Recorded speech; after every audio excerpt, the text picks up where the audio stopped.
Y hola, ¿qué tal a todos amigos y amigas? Mi nombre es Giovanni, mejor conocido como Spark, y aquí estamos en un nuevo video comentado. Y a petición de muchas personas les traigo aproximadamente 20 minutos del modo Horda de Gears of War 4. Si con 2 minutos se orgasmearon, imagínense estos 20 minutos. Voy a dejar que sus ojos se deleiten con esto, chicos, porque la verdad está bastante hermoso todo lo que van a ver. Cualquier cosa déjenme aquí en los comentarios y dentro de un rato me gustaría que este video sea muy apoyado y compártanlo con sus amigos. Dentro de un rato, chicos, les voy a traer el análisis bien explicado del nuevo modo de juego que de igual manera se presentó. Los dejo con 20 minutos del modo Horda de Gears of War 4. Individuals can actually take it even just through the first 10 waves of hardcore. 10 waves is all you need to do, says Rod.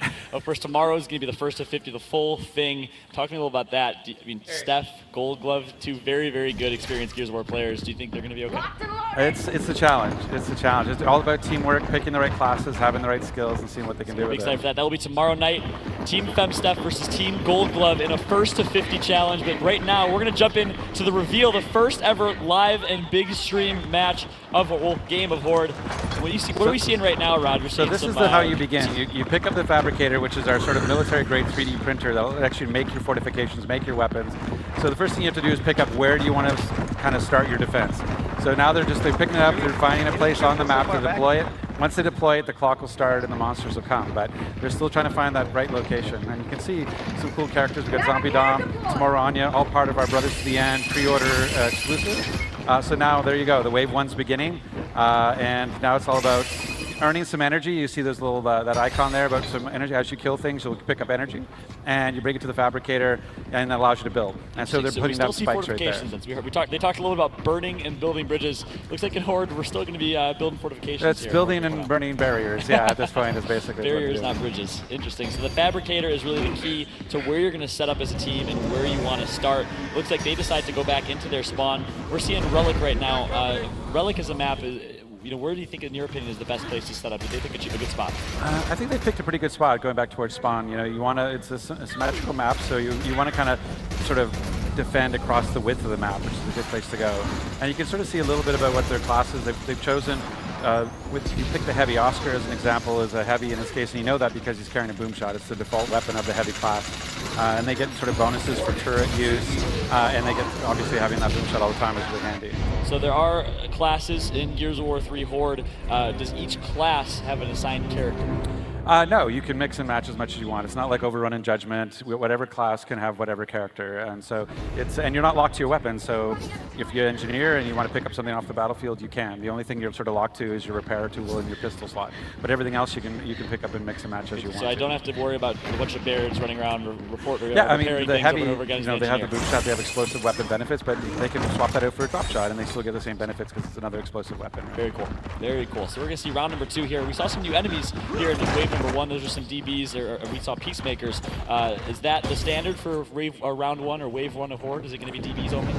No, it mixes and matches. Like what happens is the way the system works is that basically they get a certain amount of points they use to allocate their what the system allocates points towards the spawn. So you can get kind of a variety within a certain type. So it could be a lot of one kind or just a few mix and match, right? So, but they do sort of go up in. There'll be certain enemies that show up on certain waves. You know when you see a Guardian as an example, a floating robot, like that's in the later waves of that round, and we'll probably see one as we get through. Cool. So breaking on the action, what we're seeing right now, we saw Sadko pick up a headshot, and I think we saw the teams from the last match are still merged. Gamertag are now buddies, they're now teammates, trying to repair the relationship after that one. And round number 2, we see them working together, rotating as a team. This is a little bit different than what I'm used to seeing in Horde. They're rotating around the map. They're not really fortifying in one area. Is that something that's different about Horde 3.0? Well, no, I think it has to do more with where we are in the cycle, right? Like Horde is a 50-wave kind of an endurance test. It's a fight for survival. And these first 10 waves, you can be a little bit looser in terms of where you fortify and having to stay behind the barriers because it really hasn't impressed you yet. So these first 10 waves are really just a taste of it. So if they were to fail in the first 10 waves, I don't know if we can keep going after that. But I think that it's that notion of being able to, this is where you're earning some energy. And the trick here is, they have certain paths, like a scout as an example. The scout doubles the energy you earn if they do it during combat. So you'll see that when the scout goes out and they have the one with the shotgun, you can see the Nasher, that if they go ahead and they pick it up while combat, they'll get an extra bonus. They get double the energy. So the trick is you really want to use that scout to go and claim all that energy, and then you can actually get a skill which allows you to get an extra bonus when they deposit. So you really want that scout out there picking up all that energy. Wow, that is really cool. And me as a multiplayer type of Gearboard player, that's awesome to hear. That takes some skill and puts it into Horde in a major way. You want to give the scout someone that has good movement, someone that's maybe fast. Right. So now we have someone go down. So now their cog tags spawn into the world. So it's another thing we're doing differently in Horde 3.0 is you can actually recover your teammates. So you can go over and pick up those cog tags, bring them back to the fabricator, and that'll bring them back to life. So you can see right now they're carrying Vladimir Gluten's cog tags. So head back to the fabricator, and the first one's always free. So they take that back, and then they'll come back and it's back in the fight. So it's going to cost you something after the first one? After the first one, it starts going higher and higher with each one. So you don't want to do that too often. And here you said that's going to cost energy, or what is it that it costs? Is it yeah, it costs energy, which will drain. It'll drain up, because you can see in the top left there, they're showing you how much energy you're carrying personally and how much is stored in the fabricator. And so you want to, that as you bring people back, they'll start draining your fabricators. Wow, that is so cool. So energy replaces money or currency in Horde 3.0? Yeah, it's energy. Feed the fabricator to be able to create the fortifications you want. There you have it. Very cool. You see there we go, wave 3. 2 kills. Chainsaw Suit with 4 kills there, and that one is round number 3. They are cruising right now, but Rod did say that they can't make it to wave 10. Very embarrassing. We'll see what they can do as it gets more and more difficult. So wave 7 through 10. Sorry, interrupting you. I apologize. So what you see there is like picking it up in between waves. They don't get that bonus, so you're getting like half the energy you could be getting if you're doing it up in combat. So you really want to try to. It forces the scout to be aggressive and get out there. I see. Okay. So you really want to play scout if you're the type of person that likes to get down and dirty in close range. Yeah, absolutely. That's why we give them the shotgun. We expect them to be out in the middle of all of it, right? And you want to play that way. But what's interesting is that you don't have to. You're not fixed to one of each type. There's 5 classes and 5 players, but it doesn't mean you have to have one of each class. You can do all engineers, you can do all heavies, you can do mix and match, you can do one of each. It's really up to you and your team and your play style to figure out how you want to play. So it's almost like an evolving meta in Horde. Yeah, absolutely. And because you have so many, like 11 different skills each class has, but you're only ever able to bring in at max level, you can bring 5. In this case, they're only able to bring 3 skills in. So of those 11 skills, they have to pick which 3 they want to take with them, and then they play to those abilities. And so you touched on something that might be a little bit new to people. There's skills. Is it almost like a skill tree, a talent tree? What is that? Yeah, well, you have 11 of them, and basically you are able to, through the card system we have, you're able to kind of level up those skills so they get more and more beneficial as you go, up to 5 different levels. And so you can take it even higher and higher with the cards. What's cool is that just by playing Horde, you'll earn again currency that you can go get cards just by playing. Wow. And Rod, it's been 3 minutes. I have not played Horde yet myself, and I could not be more excited. It just seems like it's so much deeper, so much richer in gameplay and metagame and in content. The reviving piece, taking back to the fabricator alone, we're going to see that right now. Right, so you see right now they have a bonus objective. If they could get 10 kills in the 30-second window, they'll get a big airdrop of weapons and in-game energy that they can use in the fabricator right now. So you see that countdown. They got 3 of 10. Now they got 9 seconds to get this other 7, which of course they won't be able to do. Yeah, as they get kills, that window will change. Wow, very cool. So 10 kills in 30 seconds, definitely doable, especially when you have a heavy on your team that is using a boom shot. We saw, I think it was Dom with the boom shot in his hands. I'm with Tycho right now. Boom shots are flying. What class is Tycho playing? Oh, he's going for a revive here. Oh, Sentinel, which is the Guardian with a rocket launcher. So that Sentinel's dangerous, and the Sentinel is really this Guardian that has a shield in front of it. It's very meant to sort of force co-op play. You want one team member to take down the shield, and then the other team member to come in and take him down. There you go. On board right now. So there you go. So Tycho went back, brought back a lot of recruiting at the fabricator. Oh. Someone's down. Man down. Oh, the Sentinel putting in the rockets. Yeah, they ate a rocket. What level are they playing on? Is this hardcore? This is hardcore. Okay. So this is, you can go down pretty quick. That's what those shock trackers, which are the rolling balls, they can actually down you in one explosion. So you really got to be careful once those trackers come out. Very cool. So we're seeing some new enemies. We're seeing some new weapons, of course, and a lot of new gameplay here in the metagame of Horde. Of all the new enemies, which are some of your favorite to fight against? Yeah. It's really cool to see. Like, this is where it starts to, as you start to move through, you can see, like, if you go back to where that Sentinel was, they could actually go and rip the salvo off. They could have taken that rocket launcher out of it, but they're still new to the game. I don't think they know everything they can do yet. But it's one of the cool things is that when you fight a Guardian and you down it, you can actually go and rip the heavy out of it. And so it's either carrying this new tri-shot, which is a kind of a new 3-barrel gun, or you can actually pull out the rocket launcher, what we call the salvo. So now here we see they're going in, they're putting out sentries. So and what's nice with the sentries, it shows you what the range, how far it goes, how wide it is. That's very so cool. that they What can class actually is see it? Is there a certain class that can occupy a sentry than others, or can anyone use it? No, there's just the one type of sentry that goes, but as you level it up, it becomes more effective. And then engineer can have skills that can actually change rate of fire, health, amount of ammo, and so you can really modify the sentry based on the game. So here's the engineer doing repairs and reloading at the same time. Very cool. Using energy to do that there. We saw a death actually, so things are getting a little bit more difficult here in wave number 5. Of course, we are going to 10. Some good shots from Gabe, doing a good job staying alive with his Lancer. Yeah, they really need to start focusing on the Guardian. Like, you can see there, you get the double bonus, the 198 plus 198, so we're getting double the money by having that scout go and get scout the that got the energy. I see. Yeah, so anyone can pick up energy, but if the scout gets it, they get double bonus. Correct. That's their passive. That's what makes the scout, because the scout can trade out their weapons. They can go pick up an overkill, they can pick up an M-bar, they can pick up whatever weapons they want. What makes the scout a scout is that sort of notion of being about the energy. That's amazing. Wow, and the Horda just continues to impress me. Once again, I can't say enough how deep it is, how rich it is. And we actually can hear a listen.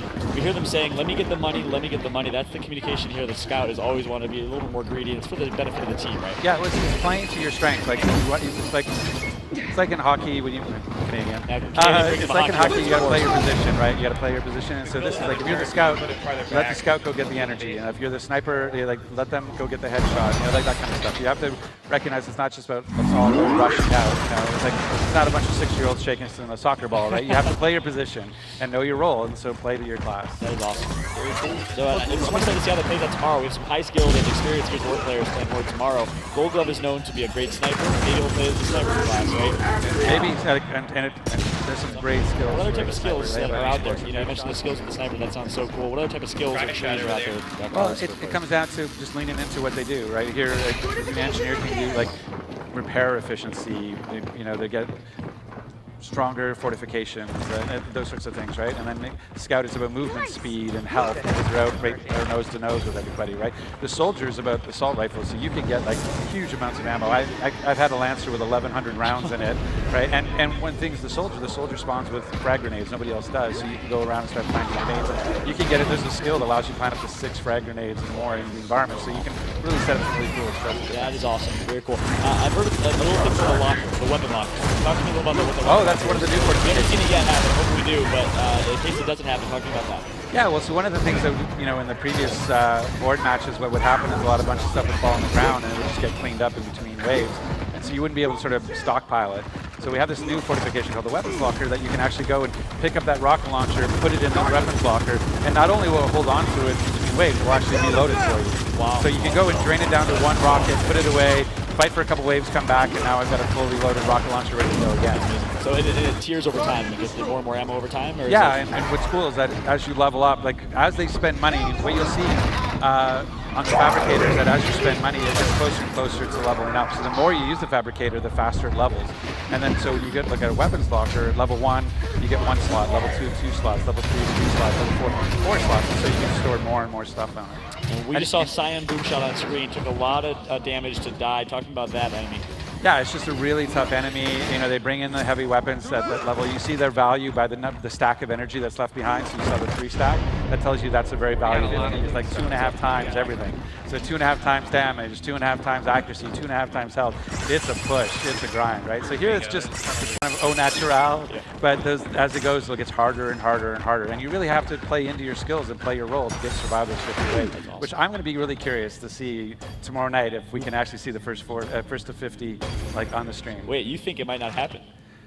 There is a possibility. Whoa! Well, part of it is like I've been part of it. I've been part of a group that's picked the wrong classes, picked the wrong skills, didn't work together, and you can actually get caught in a negative loop where you can't rebuild, you can't recover, and so you have to start over. We had to start over. Like we got to like 28, we wiped 3-4 times, and then we just said back to 1. We start again, and then off we went. We got to 50, but we had to play differently. We made a mistake, and I think with new players not knowing how to work together, there's a good chance they're going to stall. Gold Glove, my friend, if you're watching this, if you're a fan of Gold Glove, tweet at him. Rod Ferguson calling you out. He's saying there's a chance that our squad, the best squad, won't make it to 50 tomorrow. We'll see about that, Rod.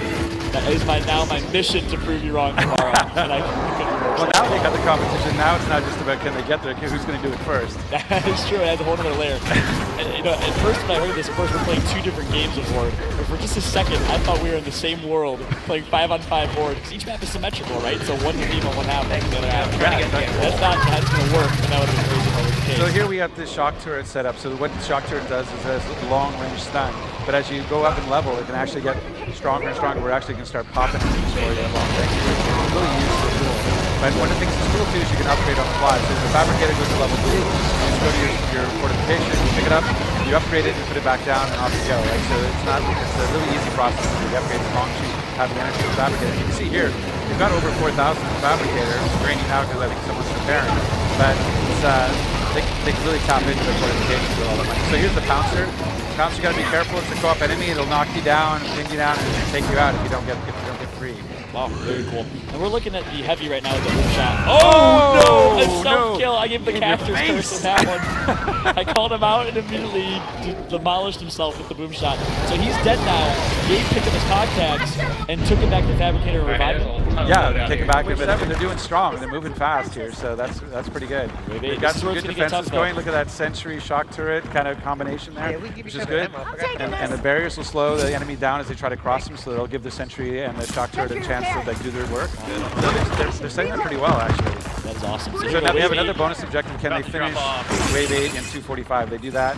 Again, airdrop, lots of weapons. So the bonus is different each round. Yeah, there's headshot bonuses, and there's execution bonuses, and time bonuses, there's kills. Similar to Gears 3. Similar to Gears 3, yeah. And it doesn't comes up like maybe every second wave or so, but it's really not, like they're kind of nice here. When you get up into the 40s, they're mandatory. Like if you get when 4 rocket launchers come spilling out, it's joyous. So like that's what you need to carry you through that next wave. That's awesome. So can you move the fabricator after you place it? Absolutely, you can take the fabricator anywhere you want. Wow. And it's a 2-man carrier, so one person can drag it slowly, but if a second person gets on it, you can actually hustle it across the map. That's awesome.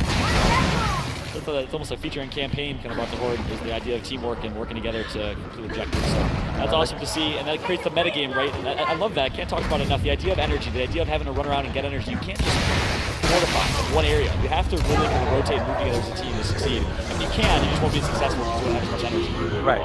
And you can see like the scout tomorrow, Anya, the scout in this case is getting like double. She just got pistol whipped in a most horrible fashion. Bias work really good. That's not nice. But after that, for a while, she rocked the double shotgun. You got the Nasher primary and the Overkill secondary, which is a good combo for the scout. It looks like it's coming out the wire here. Not looking good for this team. This is only wave 8, all up to chainsaw suit now. And some turrets to help get this context back there. So he did get the contacts. He needs to run into the fabricator to stay alive right now and keep his team alive. I think he's the only one alive. I know Tycho, his buddy's alive as well. On the ground out there. Did he pick him up? Oh, and this is let's kill out there. So Tycho is still alive. Is that Tycho getting killed or is that Tycho? Okay, we got two. We got at least 2. Back. There we go. Get back. So if he gets the fabricator, he will resurrect his teammate. Yes. Right here, you'll see here. Touch.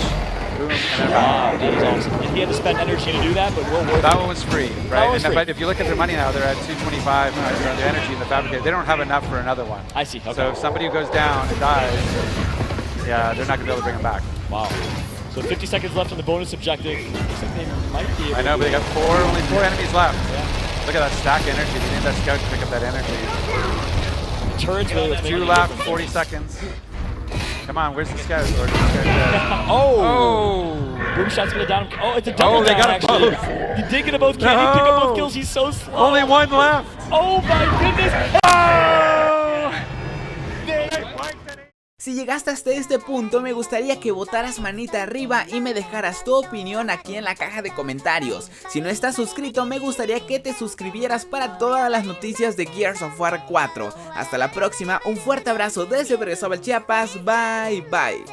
Body, body, body, body, body, body, body, body, body, body, body, body, body, body,